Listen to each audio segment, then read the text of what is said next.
Hello and welcome to Dialogue. I'm Yang Rui in Beijing. The Chilcot Report, the official British government inquiry into the UK's involvement in the Iraq War, has been published, and the results are scathing. It says the government of Prime Minister Tony Blair overstated the threat posed by Saddam Hussein, sent ill-prepared troops into battle, and had wholly inadequate plans for the aftermath. The legacy of the war lives on in the violence of sectarian division in the Middle East, the growth of Islamic State, and the Syrian refugee crisis. So what lessons can be taken from the Iraq inquiry? And what influence is it likely to have on British support for possible future U.S. interventionism? To discuss these issues and more, I'm happy to be joined in the studio by Hua Liming, former Chinese ambassador to Iran and author and columnist Anna Tungan. But before we begin our discussion, let's take a look at this. Tony Blair! The Chilcot inquiry stirs up anger in the UK. Hundreds of protesters gathered at London's Queen Elizabeth Centre on Wednesday upon the release of the Chilcot inquiry, which examined Britain's involvement in the 2003 Iraq War. Those gathered included family members of soldiers who were killed in action during the war, and citizens who blame former British Prime Minister Tony Blair for his role in the war. Tony Blair should hang his head in shame, because him and George Bush has made the world a much unsafer place. Sir John Chilcot delivered his long-awaited inquiry into the Iraq War and outlined lessons to be learned from Britain's involvement in the 2003 conflict. The report is sharply critical of Blair, who led Britain into war alongside then U.S. President George W. Bush. Although Blair has been out of office for nearly a decade, some lawmakers want Parliament to put him on trial. After the publication of the report, Blair made a statement in which he acknowledged his missteps and explained why he continues to believe it was better to remove Saddam Hussein from power. Saddam was himself a wellspring of terror, a continuing threat to peace and to his own people. If he'd been left in power in 2003, then I believe he would once again have threatened world peace. Responding to the British inquiry, some Iraqis say the US-led invasion left the country in chaos, and the whole world is paying a high price. Today, the world is threatened by terrorism because Iraq became weak. The weakness of Iraq has led to the weakness of other Arab countries, and countries in the region invaded by terrorism after it invaded Iraq. According to the report, the 2003 Iraq War resulted in massive death tolls and severe security threats to the Middle Eastern country. The latest statistics show that over 160,000 Iraqi civilians have been killed since 2003. The chaotic situation in Iraq during and after the war transformed the country into a hotbed for terrorist groups as well. Gentlemen, what in your view are the key findings about the inquiry report? I think that one of the key findings is that Britain was overstated the threat of Saddam Hussein. And as the inquiry report said, the threat of Saddam Hussein in Iraq is not imminent. And peaceful means were not exhausted before they sent troops to Iraq. Of course, the other findings were that the British Army was not well prepared for the war, and they didn't know what will happen after the invasion, the occupation of Iraq. Anna, do you think this is a deliberate attempt by British Prime Minister Tony Blair to exaggerate the threat and to send the ill-prepared troops to Iraq? Do you think this inquiry report was barking at the wrong tree? They should have pointed their finger to the American allies. Well, that's a good. I don't think anyone would attribute evil to Tony Blair on this, but he looks very weak, and he'll go down in history as somebody who was easily manipulated and misled by a group of these neocons and George Bush. I mean, Dick Cheney, Wolfowitz, and Rumsfeld. All of them were pushing this thing based on flawed intelligence. Now, as you recall, in the investigations in the U.S., they kept on saying that we were relying on the Brits and that the Brits were in fact backing up our critical assessments of this. In both cases, very weak. And this report clearly states it was flawed. and everything was overestimated and pushing towards war. I think it's very telling that in 2001, before all of this, before attempts were being made to address the Security Council, Blair and Bush had already discussed regime change in Iraq. What do you think of the immediate response from Blair to this inquiry report, Anna? It's unbelievable. It's like a child who's been caught, playing with matches and then insisted that he didn't do it, or he didn't mean it, or it was necessary. It makes him look really, really terrible. He's been preparing this ever since he delayed this finding. Remember, this goes back 7 years. It was supposed to be delivered in 1 year by Gordon. It was started under Gordon Brown, his immediate successor, and he put it off. There was tremendous pressure, and he was to put it off, and now he has, but he has to face the music. He looks terrible. Are you surprised that Mr. Tony Blair refused to genuinely apologize for the terrible mistakes that he had made? I'm not surprised at all, because he has always been kept saying that I'm not going to regret. Still he's saying he doesn't regret. By the way, 6 years ago, I was interviewing Mr. Tony Blair, and he said he somehow regrets the loss of lives, but he said that's a decision he had to make, and sometimes he said politicians would have to make unpopular decisions. Let's take a look at the highlights of the interview that I did 6 years ago with Tony Blair. Taking Iraq as an example, how difficult was the decision for you to make? And you talked about the belief in ethical intervention that led to your decision to go to war, not only in Kosovo, Afghanistan, but most controversially in Iraq, and that has somehow compromised the brilliance of your political career. Well, the thing about politics is that the decisions come and you have to take them. And this was the most difficult decision I ever took by far. Did you regret? No, I think it was better that we removed him. You paused a little bit when you answer my question, whether you regret. Because it depends. Of course, you regret the loss of life and the difficulties and so on. But if Saddam Hussein was still there, no. So I think, for me, the relationship between Britain and America is, by the way, that is also undergoing change as the 21st century develops. But we stood together through 2 world wars in the 20th century. But the UK has exported democracy to many parts of the world. You are a democracy. It means you respect public opinions. During and throughout the war on Iraq, there have been a lot of protests against your decision. Why did you turn a deaf ear? I didn't turn a deaf ear to it, but what I did do is, in the end, if you're elected as the leader of your country, you take the decision. Then if they don't like it, they put you out of the election. And by the way, I won my last election after Iraq. But this is, but we're in the process rating has dropped. Of course, and one of the things that happens when you take a very difficult decision is that, you've got to be prepared, I'm afraid, to become unpopular as well as be popular. We have a number of words to be used in characterizing the image of Tony Blair. Guilty, disgraced, irresponsible. What word would you choose to precisely characterize how you look at the image of Tony Blair in the context, of course, his decision of going to war without being provoked? I prefer to say he's irresponsible.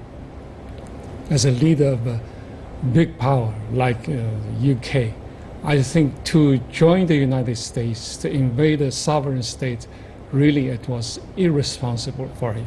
No, but Mr. Tony Blair said over and over that Saddam Hussein is a bad guy and he got to go. Yeah, okay, there are a lot of bad guys in the world, and it depends on whose shoes you're sitting in. If the world is going to be ruled based on a collective will of who's a good guy and who's a bad guy, you would not have an international order. You would simply have countries fighting each other. One of the Westphalian state system was this legal system that which happens in your borders is your concern, what happens in my borders is mine. That was what kept the peace for many, many years. This has now been reversed by these neocons who believe in this kind of gunboat mercantilism to topple any kind of government that they feel does not respect American exceptionalism. This is not going to work, especially in a multipolar world. Do you think we still live in the shadow of a strong ideologies? Look at the rise of ISIL. Look at the lingering legacy of the neocons, and some of the Americans even say, such as General Harry Harris, Commander-in-Chief of the Pacific Fleet. He's going to fight a war overnight against the Chinese Navy in the South China Sea. I mean, have you ever done a survey about the statistics of the death toll caused by wars or proxy wars since the end of the Second World War? And in most of them, Americans were involved. So, is war a good solution? These days I was searching the motivation of Tony Blair. Why did he follow the United States? I think that there are two reasons. As one reason, as you told me just before the program, that he, because of his faith, he believed all the dictators, all the bad guys should be overthrown in the world. And Saddam Hussein was, of course, certainly was one of these peoples. Is that something reminiscent of the Crusades that the Christians undertook quite a few centuries ago? Did he say that? I think that this is one thing that the Europeans and many Westerners, they believe in that. The second thing is the very close partnership with Britain and the United States, because I was told once that the British people will do whatever the US told them. When US said jump, he will ask how high. Well, I think it's a little bit more nuanced. I don't know that crusade was necessarily used. There was certainly a lot of talk about is the U.S. in fact embarked on another crusade? Has Europe once again decided to invade? But the first crusade was, they said faith, but they took the gold, if you know what I mean. So the question is, what was motivating that? In terms of your first question, I think it's very clear that since the Second World War, the differences between ideologies has softened tremendously. Communism, democracy, socialism, and capitalism are not the way they were pictured by my grandparents or yours. And the differences have changed. And this has led to people substituting other things. For many, it's been religion, because it is a very clear-cut situation that they can, quote, have faith in.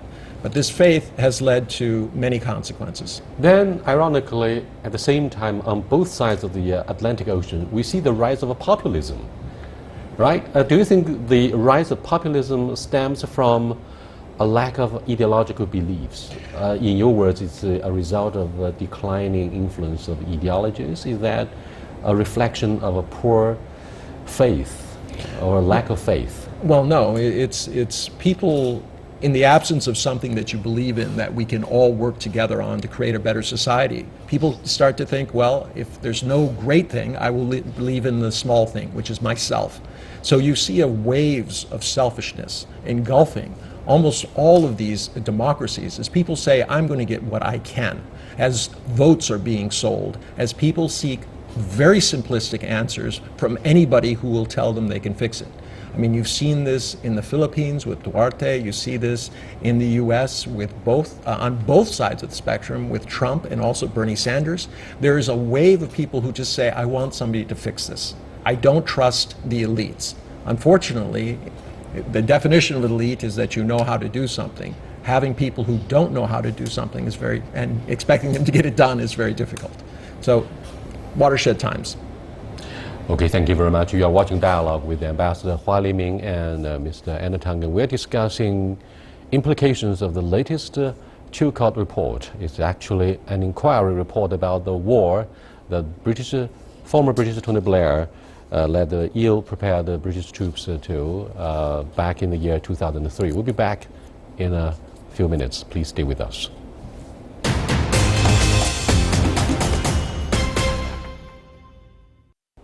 Welcome back. Few would believe, following the release of the inquiry report, that the former British Prime Minister Tony Blair would be brought to justice, or charges of whatever could be brought against him. However, Charles Taylor was brought to justice in The Hague. Slobodan Milosevic was brought to justice in The Hague.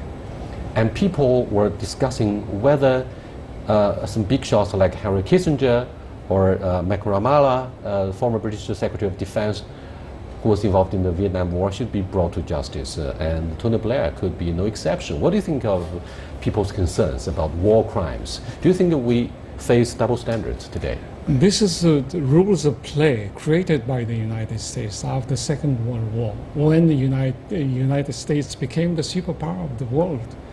And you see in this recent report in Britain, people are very cautious just to say that the wrong decision was made by Tony Blair. He never touched the legality of the Tony Blair because they wanted to avoid some legal problems. When Tony Blair once was claimed a criminal of war, and what should be done to George W. Bush and to Rumsfeld and to Walsfeld.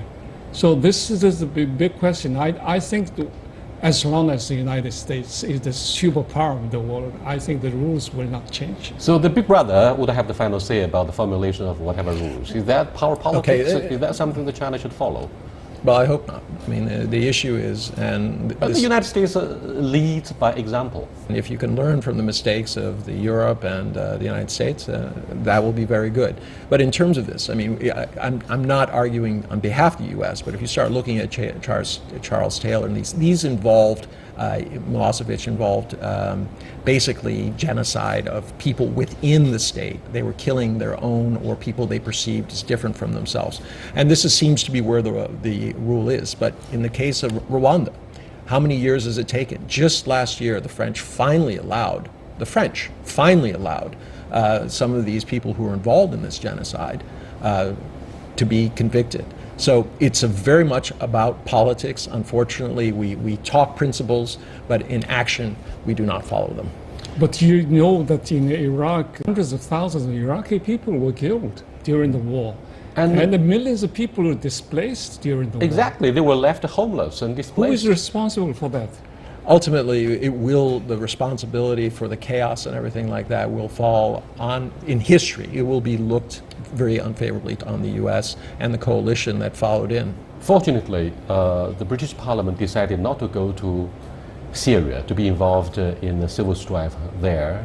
However, Syria is one of the places where refugees embarked on a very dangerous journey. They found their way to many European countries. Many of them drowned on their way there, including children and women. So, what do you think of the pivot to Asia? President Obama says, no, we should no longer be involved in the Middle East, which is a grave for major powers. And so he's making his way back to the Asia-Pacific region. Do you think this, what does that mean for China? Pivot to Asia doesn't mean that the strategic ideology of the United States is going to change. Just to change a domination from the Middle East, because with the limitation of the power of the superpower, the United States is going to have their concentrated their power in Asia and the Pacific. The only thing. But now the United States really is facing China in Asia. China is going to say no to many of the U.S. policies. Now, I think all the problems we have in Asia Pacific and South China Sea is, I think, deterred from that. Anna, 2 aircraft carrier fleet are on their way to the South China Sea, and they are intended to somehow deter the alleged assertiveness of the Chinese Navy and the land reclamation in the South China Sea. In the context of the upcoming release of the report in The Hague, the UNCLOS. So do you think the U.S. plays the role of a cop, the world policeman? Well, first off, the U.S. is following the money. The reason we're shifting to Asia is we don't need the oil that's in the Middle East anymore. Quite frankly, we need access to the markets that the East, and we see the wealth line every day inching closer eastward. In terms of this is gunboat diplomacy. There's really no other way of putting it. If China was doing the opposite and was floating warships into the Panamanian Canal because they were concerned about undue U.S. influence over this thing, the U.S. would respond very dramatically. I hope that China will be patient and not take the bait. Right now, every time that China reacts to this, you're in essence letting the U.S. push your buttons. It would be much better to draw back and say, look, we will find a more creative way of solving this solution rather than resorting to this kind of saber rattling and facing off, because bad things could happen. Accidents do happen and lives would be lost. Well, Bush Sr. ordered American troops to invade Panama and Grenada. We were successful. General Noriega was brought to justice. He was captured inside his own country. Now, what lessons did the United States learn from the invasions in which they paid a heavy price? Sisters and brothers of Americans in the uniform were killed in the operations. Of course, they were killed in the name of defending justice. I have talked to many Americans. I don't know how is the inner thinking. The Americans, they have been fed up with all these wars. So I think the Americans, they have taken lessons that regime cannot change from outside, and certain values of political system cannot imposed by gunboats. That's not the way. And in the country, when the United States invaded Iraq, when the civil war in Syria started, many people were killed and many people displaced. We have millions of refugees, and now we are facing ISIS in the Middle East. So the Pandora box, once it's opened, you can never close it. In fact, Anna, here is an assumption. The process of Brexit started from the British decision to go to war back in the year 2003, because former Chancellor Gerhard Schröder and the former French President Jacques Chirac were both alienated because of the British decision to go alone, without their support to join the American troops in overthrowing Saddam Hussein. Yes, I don't know if you can quite make it things, but certainly this report will add to the distrust of things, because it's been publicly stated. I mean, this was all privately known. Let us be clear. There's nothing in that report which is surprising to anybody who knows the circumstances or knows the people who were involved. The issue is that it's been stated publicly. The fact that Britain was at one time going to the Security Council and the UN and saying we need to haven't made up our mind, all of these things, as was the US, when it was quite clear from the messages going back and forth that their only goal was regime change, violent overthrow, and that they intended to invade. And it was a question of when and how, not if. Given the current shift of wealth and influence from the West to the East, particularly the rise of Asia and the PRC in the Asia-Pacific region, what do you think of the current transatlantic relationship between European countries and the United States? Of course, we saw early signs indicating some kind of you would not say alienation, but keeping a distance from the United States, such as the offer by Britain, Germany, France, Switzerland, and Italy to join AIIB, to the dismay of those in Washington, D.C. So what do you think of the current solidarity, if any, within and without NATO, the military bloc itself? You see, the transatlantic relations was strong during the Cold War because the Europeans, they were facing the threat of the former Soviet Union. But after the end of the Cold War, I think that the relation with transatlantic is no more so strong, especially after the invasion of Iraq by the United States. And with the position of Jacques Chirac and Schröder, I think that the relations between Europe and the United States has very much weakened. But I'm afraid it's a little too early to draw such a conclusion. If you look at how Nicolas Sarkozy, former French president, was rowing a boat with Bush to deliver a message, look, we are back. We could be a friend of the Americans. Yeah, okay. well, hopefully Sarkozy doesn't come in, but that's the French to decide. No, the issue is TPP is probably dead. The overwhelming numbers of Americans now do not favor this. They don't understand it, and they don't see it helping them. And remember, if you look at true competitors, China is not the US competitor. It is the EU. They produce everything that we produce, and they're competing with us directly in the markets. This kind of economic competition, together with this perceived betrayal, is not going to help things. I do think that the special relationship is under fire, and every time they say, oh, this special relationship is strong, I say, well, if it was strong, you wouldn't need to say that. Well, look at this guy. He gave us a strong understatement that the only beneficiary of the Brexit campaign, the Leave campaign, is the United States, because they see the weak euro, the weak UK. I mean, do you agree? But from time to time, we still see the strong relationship. We still have G7 meetings, and when the Ukraine war happened, I think the United States and Europe, they have solidarity between us, but not over everything. But the G7 is not relevant anymore. Well, it doesn't include China and Russia. I mean, I don't know exactly what. I mean, a G7 club without G20 Russia and is China. rising because of this, because it's more inclusive. Former Japanese Prime Minister Junichiro Koizumi said, to my memory, that this club of G7 is cemented by the same belief and the same values. They need to construct an arc of freedom and prosperity. Of course, that will exclude China, because China does not share the same value and political institutions. However, when we look back at why British Tony Blair went to war, and why he opened a course about faith after he left Downing Street, I mean, how do you look at the importance of faith? When you look at the G7, as if values, universal values, quote unquote, would decide the future of the world.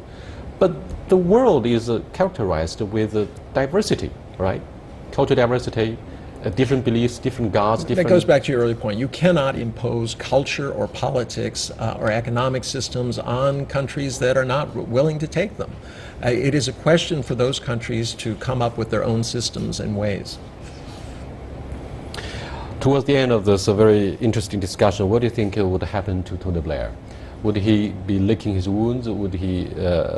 he's finished. You know, he's saying prayers in the church, or he's having holiday, making money through speeches, who wants him now? Consultation for big firms and the companies. He's going to go ahead, whatever. His political life is finished, I think. I think his business life is too. I mean, he alienated his one big things, Rupert Murdoch, as we all know, and now he's lost his political legitimacy. I think it's Thank you very much, gentlemen. With that, we come to the end of this edition of Dialogue, talking about Tony Blair. I'll see you next time. Goodbye.